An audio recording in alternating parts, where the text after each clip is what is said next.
இணைப்பில் வந்து கருத்துக்களை பகிர்ந்து கொண்டமைக்கு. கூட்ட நெரிசலில் சிக்கி 39 பேர் உயிரிழந்த நிலையில் நிவாரணம் அறிவித்திருக்கிறார் தாவேக தலைவர் விஜய். இது தொடர்பான கருத்துக்களை பகிர்ந்து கொள்வதற்காக மூத்த பத்திரிகையாளர் திரு துக்ளக் ரமேஷ் இணைகிறார். சார் வணக்கம். வணக்கம். மிக துயரமான ஒரு நிகழ்வு. அதனைத் தொடர்ந்து 20 லட்சம் ரூபாய் நிவாரணம், காயமடைந்தவர்களுக்கு 2 லட்சம் ரூபாய் அறிவித்திருக்கிறார் தாவேக தலைவர். தாவேக இதை அணுகக்கூடிய விதம் சரியாகத்தான் இருக்கிறது அப்படின்னு பார்க்கலாமா? உங்களுடைய கருத்து.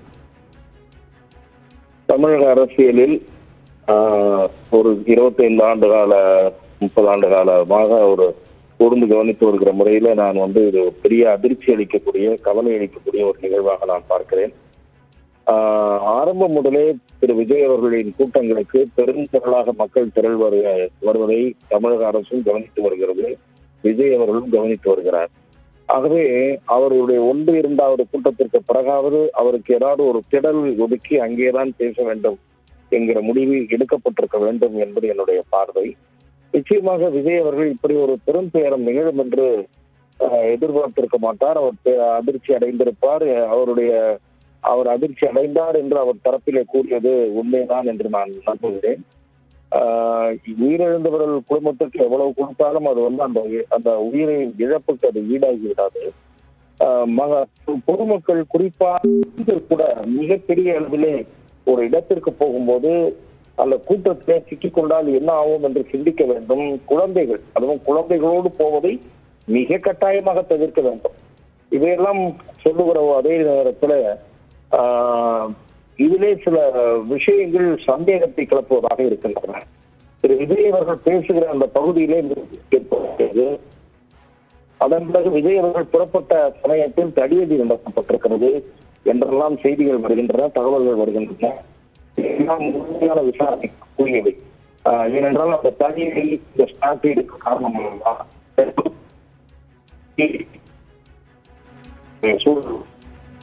விசாரணை கூறியவை. காவல்துறை போட்டி எண்ணிக்கையில் இல்லை என்றும் கூறப்படுகிறது.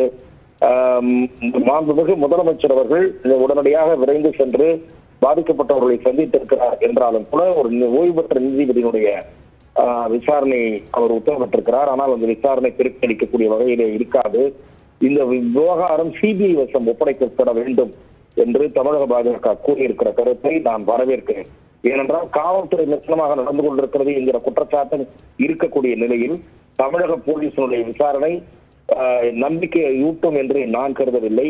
ஆகவே இந்த விவகாரம் சிபிஐ வசம் ஒப்படைப்பதுதான் அரசு முறையான செயலாக இருக்கும். பாரபட்சமற்ற முறையில், நேர்மையான முறையில், அரசியல் நோக்கங்கள் இல்லாத வகையில் இந்த விசாரணை அமைய வேண்டும் என்று நான் வலியுறுத்துகிறேன். நன்றி திரு துக்ளக் ரமேஷ். இணைப்பில் வந்து கருத்துக்களை பகிர்ந்து கொண்டோம்.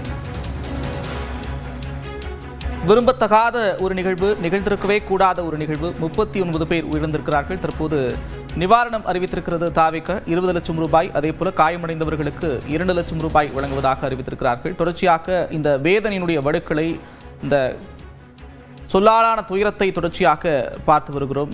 இது தொடர்பான பல்வேறு கருத்துக்களை பகிர்ந்து கொள்வதற்காக எழுத்தாளர் முத்துகிருஷ்ணன் இணைகிறார். சார் வணக்கம். நிகழ்ந்திருக்கவே கூடாத ஒரு நிகழ்வு நடந்து முடிஞ்சிருச்சு. அடுத்தடுத்த என்ன நகர்வுகள்லாம் நடந்துகிட்டு இருக்கு அப்படின்றத தொடர்ச்சியாக பார்த்துக்கிட்டு இருக்கோம். இந்த விவகாரத்தில் தாவேகாவும் தலைவர் விஜயும் அணுகக்கூடிய அந்த விதம் சரியாக இருக்கா அப்படின்ற கேள்வி இருக்கு. அதே நேரத்தில் தமிழக அரசு பல்வேறு நடவடிக்கைகளை மேற்கொண்டிருக்கிறாங்க. உடனடியாக ஒரு நபர் ஆணையம் அமைக்கிறாங்க, நிவாரணம் தெரிவிக்கிறாங்க, இப்படி பல்வேறு விஷயங்களை செஞ்சிருக்கிறாங்க. இருந்தாலும் அந்த இடம் தேர்வு அப்படின்றது ஒரு தவறான இடத்துல கொடுத்துட்டாங்க. அதனால தான் இவ்வளவு பெரிய ஒரு விஷயம் நடந்திருக்கு அப்படின்ற விமர்சனமும் முன்வைக்கப்படுது. இதை எப்படி அணுகலாம்? நிச்சயமாக நான் நேற்றிலிருந்து தொடர்ச்சியாக நேற்று இரவு முழுவதிலும் கரூரில் இருக்கக்கூடிய என்னுடைய நண்பர்களிடத்திலும் அங்கே இருக்கக்கூடிய பத்திரிகையாளர்களிடத்திலும் தொடர்ச்சியாக பேசி வருகிறேன். ஒரு தூக்கம் இழந்த இரவு நேற்று. உண்மையிலேயே தமிழகத்தின் தூக்கத்தையும் தமிழர்களின் தூக்கத்தையே இந்த விஷயம் கலைத்து போட்டிருக்கிறது என்றுதான் சொல்ல வேண்டும். ஏறக்குறைய மதியம் 12 மணிக்கு விஜய் அந்த இடத்துக்கு வருவதாக அறிவித்திருக்கிறார்கள். ஏறக்குறைய காவல்துறையிடம் கேட்கும்போது விஜய் கட்சியின் சார்பாக கேட்கப்பட்ட இடத்தை அவர்கள் மறுக்காமல் அந்த இடத்தில் அனுமதியும் வழங்கியிருக்கிறார்கள். ஆனால் மதியம் 12 மணியிலிருந்தே அங்கே கூட்டம் பெரும் நெரிசலான ஒரு கூட்டம் தொடங்கியதும் காவல்துறையினர் அவர்களுடைய கட்சி தலைவர்களை அழைத்து, நீங்கள் நினைப்பதை விட அதிகமான கூட்டம் வந்திருக்கிறது, இதை எப்படி நீங்கள் கையாளப் போகிறீர்கள்? ஒன்று, நீங்கள் இந்த கூட்ட இடத்தை இன்னொரு விரிவான இடத்திற்கு மாற்றி அறிவியுங்கள், அல்லது நீங்கள் இந்த கூட்டத்தை ரத்து செய்ய வேண்டும், அவ்வளவு கூட்டம் இந்த இடம் தாங்காது என்று விஜயினுடைய கட்சி தலைவர்கள் அனைவருக்கும் காவல்துறையினரால் அறிவுறுத்தப்பட்டதாக என்னுடைய நண்பர்கள் தெரிவிக்கிறார்கள். ஆனால் அவர்கள் 12 மணிக்கு வர வேண்டிய நடிகர் அங்கே வரவில்லை, 1 மணிக்கு வரவில்லை, 2 மணிக்கு வரவில்லை, 3 மணிக்கு வரவில்லை. கூட்டம் அதிகமாகிக்கொண்டே சென்றுள்ளது. கரூரில் சகஜ வாழ்க்கையை பாதிக்கும் அளவுக்கு அந்த குறிப்பிட்ட பகுதியில் எல்லா கடைகள் மூடி, அங்கே இதற்கு மேல் எதுவும் நடைபெற முடியாத அளவு ஒரு நெருக்கடியை மக்கள் அங்கே உணர்ந்திருக்கிறார்கள். அப்ப நீங்க ஒரு 12 மணிக்கு பொதுமக்களை வரவழைத்து விட்டு நீங்கள் 6:30, 7, 7:15 தான் அவர் பேசத் தொடங்கி இருக்கிறார். 7:15 ஏறக்குறைய அவர் பேச தொடங்கும் போது, அப்ப எதற்காக இந்த காலதாமதம் நடந்தது என்கிற விளக்கத்தை விஜயும் அவரது கட்சியினரும் மக்களுக்கு அறிவிக்க கடமைப்பட்டிருக்கிறார்கள்.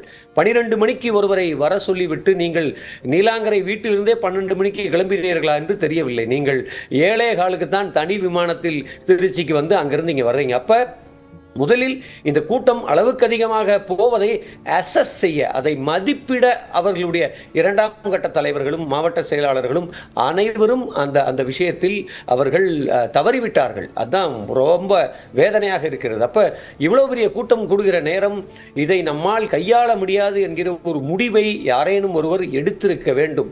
அந்த முடிவை எடுக்காமல் அவர்கள் விட்டிருக்கிறார்கள். அப்ப ஒரு நடிகரை பார்ப்பதற்காக கூடுகிற கூட்டம் தான் இது என்கிற அடிப்படையான விஷயம் இருக்குல்ல. இன்னைக்கு செல்போன் வந்து விட்டது, எல்லோரு கையிலும் தொடுதிரை இருக்கிறது, தொலைக்காட்சி இருக்கிறது. இன்றைக்கும் ஒரு நடிகரை நேரில் காண வேண்டும் என்கிற இந்த ஜனங்களின் இந்த பரிதவிப்பை என்னால் புரிந்து கொள்ளவே முடியவில்லை.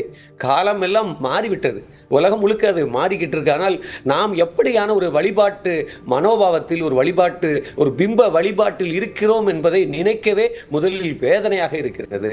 அப்ப இன்னொரு விஷயம் இன்னைக்கு நிறைய பேர் திருப்பி சுட்டி காட்டி இருக்கிறார்கள். ஏறக்குறைய இப்படி ஒரு சம்பவம் நடந்த பிறகு ஒரு தலைவராக அவர் அங்கே நின்று இந்த அவர் கரூரை விட்டே வெளியே சென்றிருக்க கூடாது. இந்த கேள்வியைத்தான் நான் இன்றைக்கு காலை என்னுடைய முகநூல் பதிவில் மிக விரிவாக எழுதியிருக்கிறேன். அதாவது அவர் அங்கே இருந்து விலகி இருக்கவே கூடாது.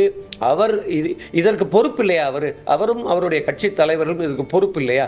அப்ப அவங்க நின்று இந்த விஷயங்களை இன்றைக்கு அங்கே செய்திருக்க வேண்டும். ஆனால் அவர் அங்கிருந்து கிளம்புகிறார். ஆம்புலன்ஸ் வர முடியாத இடத்திற்கு விஜயின் கார் அவ்வளவு வேகமாக வந்திருக்கிறது. நல்லது, அவர் கிளம்பினார். ஆனால் அவர் அங்கே எங்கேயாவது தங்கி இருந்து 2 நாட்கள் இந்த விஷயங்களை ஒட்டுமொத்தமாக தனது கண்காணிப்பின் கீழ், தனது நேரடி கட்டளையின் கீழ் அவர் இதை ஒழுங்கு செய்திருக்க வேண்டும். அவர் அதை தவறிவிட்டார். ஒரு பெரிய கருப்பு புள்ளியை அவர் ஏற்படுத்தி கொண்டார். நிச்சயமாக அவர் அங்கிருந்து கிளம்பி திருச்சி செல்கிறார். திருச்சி விமான நிலையத்தில் எந்த பத்திரிகையாளரையும் அவர் சந்திக்கவில்லை. அங்கிருந்து தனி விமானத்தில் சென்னை செல்கிறார். சென்னையிலும் அவர் எந்த பத்திரிகையாளரையும் சந்திக்கவில்லை. அவர் தனது வீட்டுக்கு போன பிறகு ஒரு அறிக்கை மட்டும், ஒரு பேப்பர் அறிக்கை வெளியே வருகிறது. இன்றைக்கு 20 லட்சம் ரூபாய் வருகிறது.